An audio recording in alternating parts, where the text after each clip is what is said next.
Paris is getting spruced up for the grand opening ceremony of the Olympic Games 2024 starting on July 26. Cyril Mittal, the steel major owned by Indian entrepreneur Lakshmi Mittal, is showcasing various facets of his low-carbon steel partnership with Olympics and Paralympics.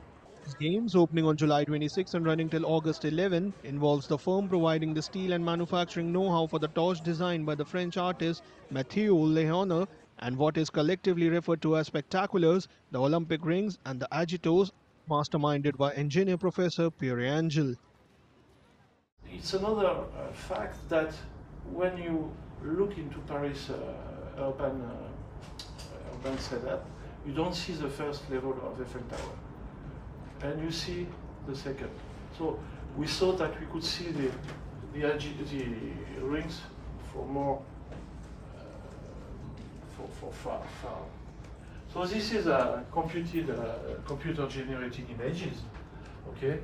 And you see, well, when you start to work on that is able to be supported by Eiffel Tower, and also to imagine an innovative lighting.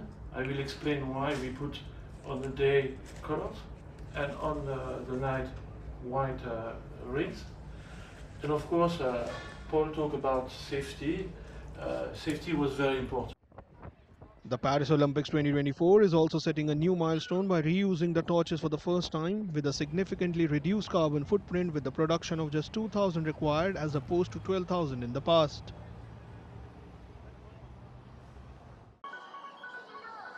Indian cricketer Hardik Pandya returned back home on Monday after winning the ICC T20 World Cup in the Caribbean. Cricket fans gathered in huge numbers to welcome back their hero.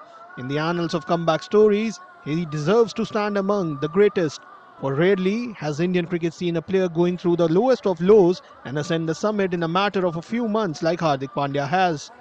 The Indian all-rounder was seen in an open bus acknowledging cheers from his fans alongside his brother Krunal. He was seen joyous and full of enthusiasm exactly the same way he was during India's victory parade 2 weeks back. Hundreds of supporters holding placards and waving the national flag braved the inclement weather to wait for their hero's arrival. Hardik Pandya rose 2 places to become the first Indian to occupy the #1 spot in the ICC's T20I All-Rounders ranking after a super show at the Showpiece event.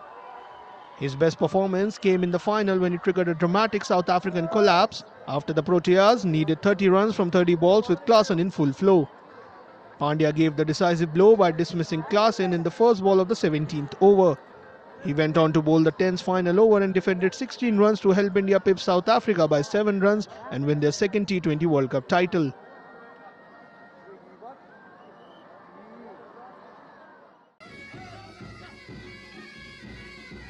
The Durand Cup, Asia's oldest and the world's third oldest football tournament, unveiled its trophy at the Bajofa Cultural Complex in Kokrajhar city, Assam on Sunday.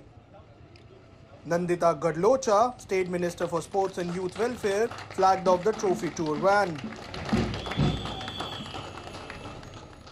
हम लोग ये event इसमें लेके सोच रहे हैं कि जब ये कोकराझार पे आया है तो ये हमारा जितना बोरोलैंड एरियाज का असम का लड़का लोग का एक एंथू होना चाहिए कि यहाँ पे एक फुटबॉल जो हम लोग गली गली में खेलता है वो एक नेशनल स्टैंडर्ड पे होने जा रहा है। इसके हिसाब से आपका यहाँ पे जो स्टेडियम है वो भी बहुत ही अपग्रेड हो गया है और जिसको ये मैच देखने के लिए आएंगे उनको भी बहुत ही अच्छा लगेगा क्योंकि ये एक नेशनल लेवल का हिसाब में खेल रहा है और बच्चे लोग को भी सीखने के लिए बहुत मौका मिलेगा and I think it will be a very excitement game for the rest from 30th till 21st of July. Organized by the Indian Army and BTR government, the Durand Cup has nurtured India's top football talent since 1888. It now resides in Kolkata under the Eastern Command. और eastern command की तरफ से हम ड्यूरैंड cup को एक बार फिर कोकराझार में लेके आ रहे हैं। भारतीय सेना, भारतीय सशस्त्र सेना सभी की तरफ से हमें शुभकामनाएं देते हैं और हमें उम्मीद है कि आने वाले वक्त में एक बहुत ही ज़बरदस्त एक्साइटिंग टूर्नामेंट होगा जिसमें कि असम डर्बी जो north east United versus Bodoland football club का होगा और बाकी मैचेस का भी बहुत बढ़िया एक्सपोजर लोगों को मिलेगा। Group E featuring ISL teams North East United FC and Orissa FC, BSF and Bodoland FC starts matches in Kokrajhar. The tournament begins with Bodoland FC versus Northeast United FC on July 30, 2024 at 3 p.m. IST in Sai Stadium. 24 teams, including those from Nepal and Bangladesh, will compete in 43 matches across Kokrajhar, Shillong, Jamshedpur and Kolkata.